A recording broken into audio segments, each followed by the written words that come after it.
Anong bango pala niyan? Parang ano, parang manok lang ah. Kaya nga, parang manok. Ano nga, Asin, wala tayo nabili. amoy baka. Kung ano yan? Walang asin sa hindi, may lasa naman na yung pare. Ito yung ano, karning pato. Ito yung baka naman yung nilagay mo na lang. Wala pang magic sarap din yan. Muna nagkain? Tayo hype na ito. Anong lambot? Tate? Malambot? Tingnan mo. Kinukuha nyo yung laruan niya. Oras na pa yung pinakulong. Tingnan mo. Hindi ba ko nakain yan? Ay, anong lambot eh? Oo nga, lambot nga pagkakaluto. Ito ka. Pasipin-sipin ka naman dyan sa likod. Kaya pala siya hindi pumunta, nagpalang dito. Obi, punta na si Obi. Narito tayo ngayon sa ano, mga bali. Sa dagat. Ayun, sarap po. Kain ka na? Kain? Putik eh, wala na tao. Yung handa namin. Yung tira namin kagabi. So ito pala yung ano, yung ito pala yung bagong tuklas sa matatagpuan to dito sa San Narciso, Quezon. Ayan. Napakaganda dito.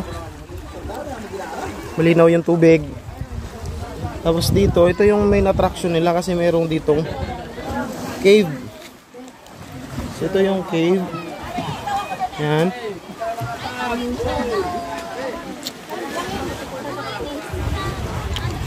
Dito. Oh. Ay, maganda. Malilom.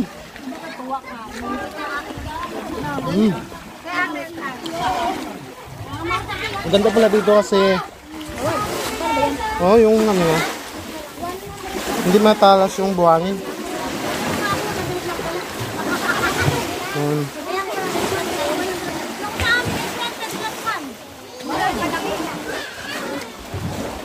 So galing doon sa sentro ng San Narciso at mga siguro mga 5 minutes drive, ano, mga 5 minutes away. Ayan yung aking mga kasamahan, yung mga gwapo ko na kasamahan. Ayan, paring Julius, paring Navarro. Yan, ito, ano to? Yan yung commander namin. Sino founder? Ay, founder, naroon pa. Wala pa.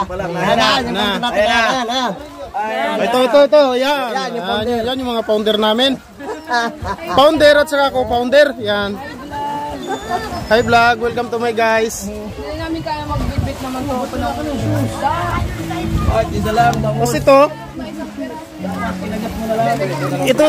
wow, ginawang paksiw kasi hindi na ubos yung handa nga kagabi. So ginawa na lang siyang paksiw. So lechon po yan.